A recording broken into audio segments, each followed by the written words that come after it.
கைத்தறி நெசவின் நூல் பிரிக்கும் முறை.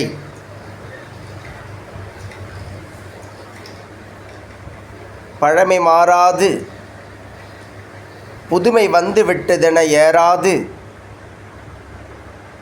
இருப்பவர்களின் மனதை கவரும் விதமாய் இன்றளவும்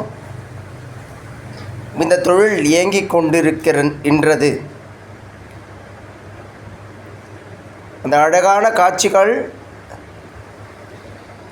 நம் கண்களுக்கு விருந்துகள். இந்த நூலை பிரித்திருக்கும் முறை முடிந்தபின் கைத்தறி நெசவுக்கு செல்லும். பின்பு தறியில் இதை நெய்தல் தொடங்கும். அது ஆடையாய் மாறும், நம் உடலுக்கு வந்து சேரும். கைத்தறி நெசவாளர்களை காப்போம்.